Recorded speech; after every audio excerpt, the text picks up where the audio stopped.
에, 오늘 영상에서는 만약에라는 가상 역사 시리즈로 올려드리도록 하겠습니다. 우리나라의 역사를 거슬러 올라가면 줄곧 순환과 실현의 역사였다고 봐도 과언이 아닐 것입니다. 그런데 그러한 역사가 근대에서만 있었던 것이 아니고 고대 때부터 아주 오랜 역사를 가지고 있었던 것이죠. 그러다가 근대에 들어서 그 수단의 기간이 컸다고 말할 수가 있는데 인류 역사상 전대미문의 동족상간의 전쟁을 겪었고 그나마 반쪽으로 갈려졌기 때문이기도 합니다. 물론 그 이전에도 분열과 번복의 역사는 있었습니다.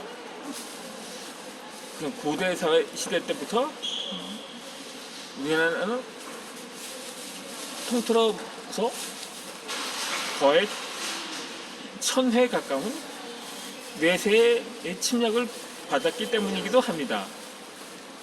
그런데 굳이 침략의 역사로만 계산해보면 우리나라의 순환사는 유대 민족과도 다를 바 없는 거죠. 비교적 외세의 침략 없던 평화 시기에도 권력자들에 의한 억압과 착취의 역사는 이어 내려왔기 때문이기도 합니다.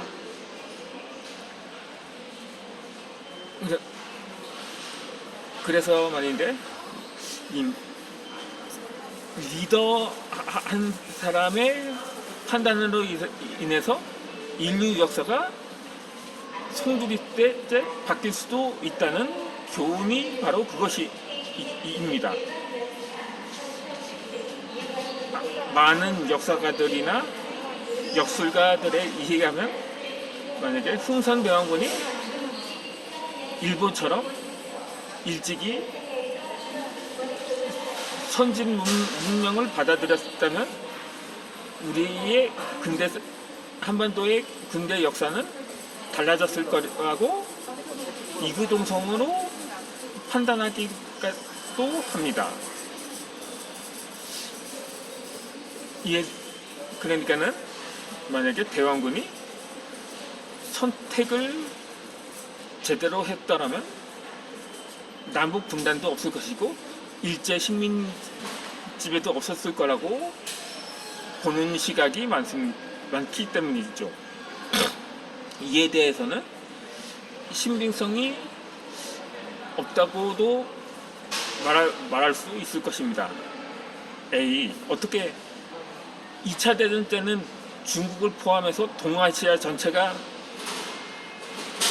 일본의 침략을 받았는데 어째 한반도만 태평할 수가 있을까 하고 물을 수도 있겠죠. 중국의 경우는 거의 8년 동안 일제 침략을 받았고 대만의 경우는 19세기 말부터 50년 동안 일본의 식민 지배를 받았고요.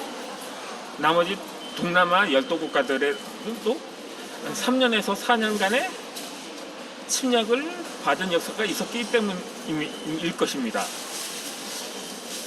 그렇다면 이렇게 유럽의 사례를 들 수도 있을 겁니다.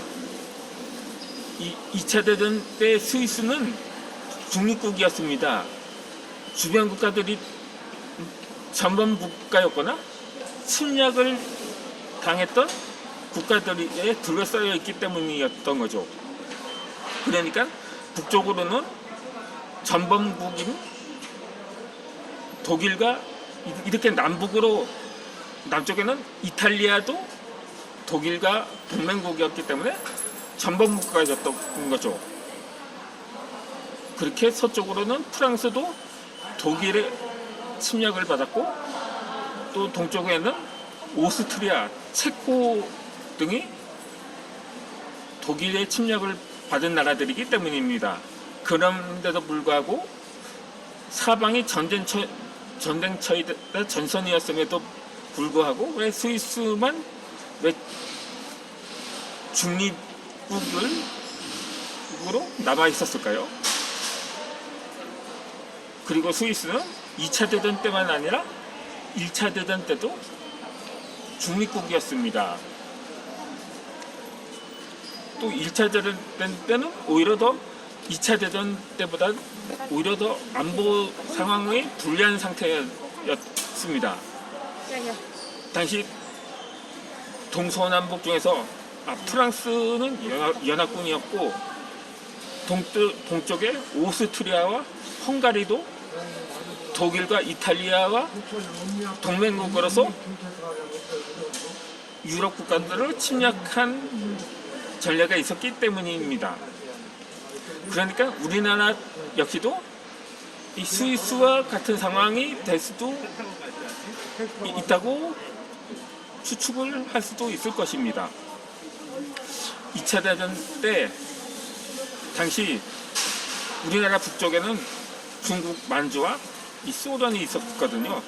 그런데 당시 일본은 소련과는 중립 조약을 맺었습니다. 그러다 보니까 자연스럽게 한반도에도 그 중립을 유지할 수도 있지 않았을까 하는 생각인 거죠. 물론 이는 어디까지가 가상 시나리오이기 때문에 이거는 얼마든지 역사를 그 시대 상황에 맞춰서 조절을 할 수도 있을 것입니다. 그러니까는 만약에 이 대원군이 서구 문물을 받아들였다면 이 대원군이 섭정을 하던 시기가 1863년도, 당시 고종이 12살이었기 때문에 한 10년 정도 섭정을 하게 되었는데, 그 이듬해에는 일본은 사실상 개항이라고도 할 수 있는데, 이 본격적으로 산업화 근대화를 이룬 것은 1867년 메이지 유신부터였습니다. 그러니까 만약에 우리나라가 1866년도에 제럴드 서문호라는 미국의 상선이 대동강에 표류했을 때, 그때 당시 청나라 상인을 앞세워서 당시 통상을 요구했었습니다. 그러나 당초 목적은 교역을 하는 것이었다고 합니다. 하지만 그때 당시 관군들은 이 인형선을 불태워 버렸죠. 그러니까 동시대에 조선과 일본은 당시 근대화를 이룰 수 있는 한편으로는 기회였던 건데, 그런데 이 대원군이 쇄국 정책을 유지한 것은 이유가 있었습니다. 그리고 만약에 가상했던 대로 대원군이 그때 쇄국 정책을 버리고 일찍이 개항을 선택했더라면 아마 지금쯤 우리나라의 1인당 소득은 3만 불이 아니라 5만 불이 되었을 거고, 코스피 지수는 1만 선, 코스닥 지수는 3,000선까지 치솟았을 수도 있을 것입니다. 지금 일본이 니케이 지수가 거의 2만 선을 안팎을 유지하고 있기 때문에 우리나라도 거의 일본과 맞먹는 경제 수준을 이루지 않았을까 하는 생각이기도 합니다. 그리고 고속도로는 현실에서 6, 70년대가 아니라 4, 50년대에 건설이 되었을 것이고, KTX는 1970년대, 그러니까 처음 지하철이 70년대에 생겼으니까 그래도 일본의 신간선에 비하면 10년 후의 일이겠죠.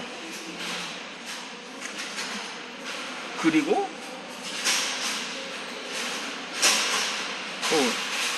또 6.25 전쟁도 없었을 것이라고 예측을 하는데, 물론 전쟁은 있을 수 있는데 현실에서는 이를 내전이라고 하거든요. 근데 내전이 아니라 이 중공군이 개입하면서 국지전 양상이 되었는데,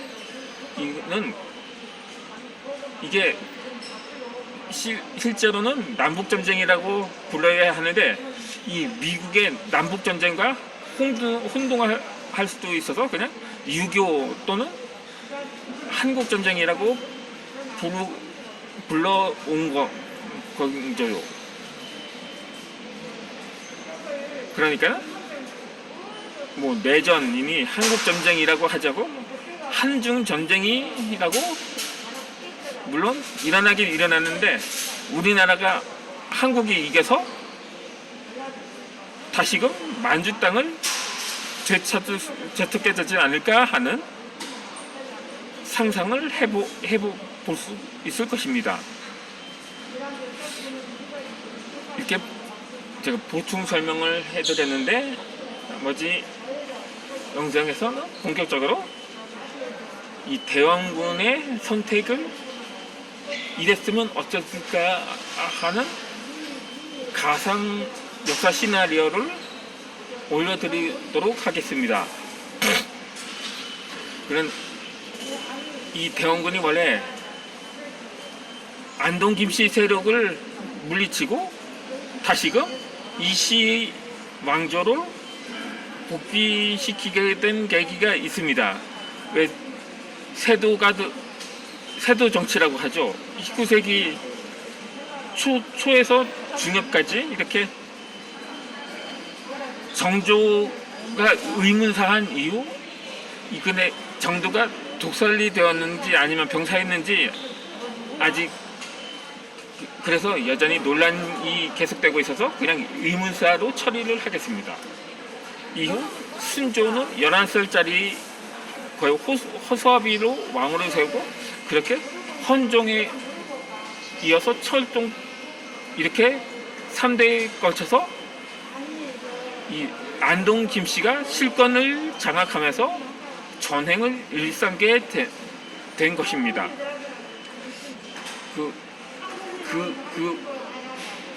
그 내막에 대해서는 이어서 올려드리도록 하겠습니다. 아이고, 이게 영상을 팔을 뻗어서 좀 멀리 이렇게 고정시켜 놨더니 팔이 아파서 다소 책을 읽어드리는 방식으로 영상을 올려드리도록 하겠습니다.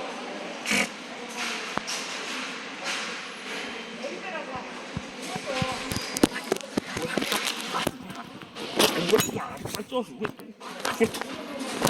왜 또 안 꺼져?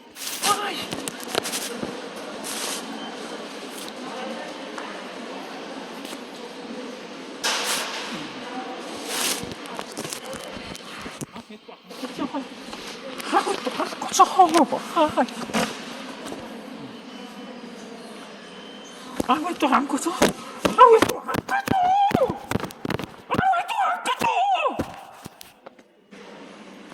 아, 왜 또 안 껐어?